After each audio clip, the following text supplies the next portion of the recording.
Well, there was a tragic school shooting up in Nashville at a Christian school. Uh, another school shooting to add to the long growing list of school shootings. Uh, Even the right wingers know that gun deaths are the leading cause, or guns is the leading cause of kids dying.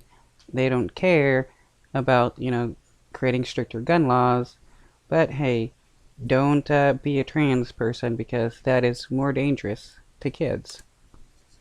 This is an NBC News special report. Here's Lester Holt. Good day. We're coming back on the air as this story develops in Nashville, where there has been a deadly shooting attack at a private Christian school in that city. Officials say 3 children and 2 adults were killed. They say the shooter is also dead. Officials are starting a news briefing right now. Let's take you there. The officers got to the second level. They saw a shooter, a female, who was firing. The officers engaged her.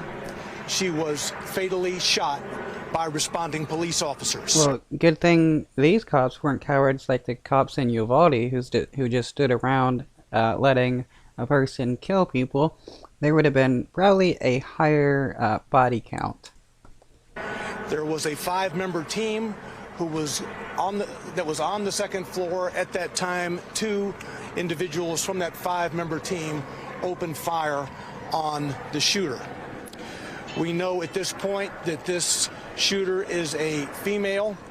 She appears to be in her teens, although her identification has not been confirmed at this juncture.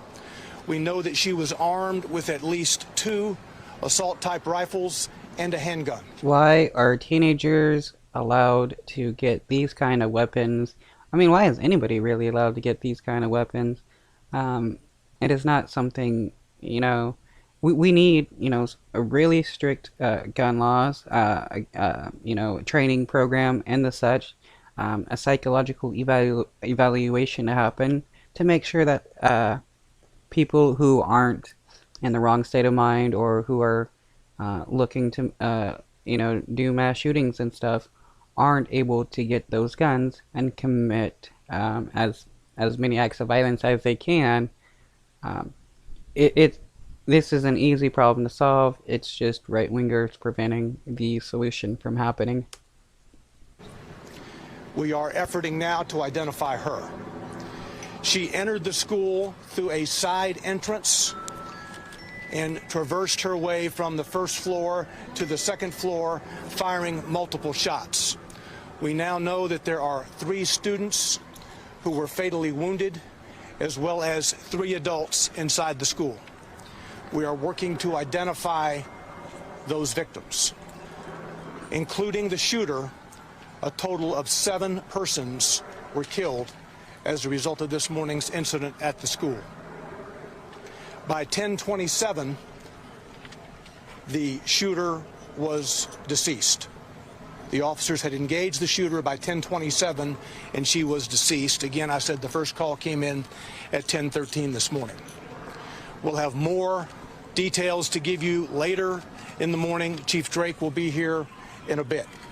This is just more evidence that we need better mental health facilities, better, mental health coverage so that people with mental health problems can get the help they need so that they don't end up going on a shooting rampage.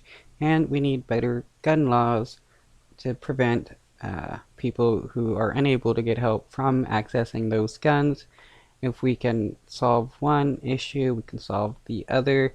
We can solve both at the same time, and we should do this if we really want to, stop kids from being murdered in their schools.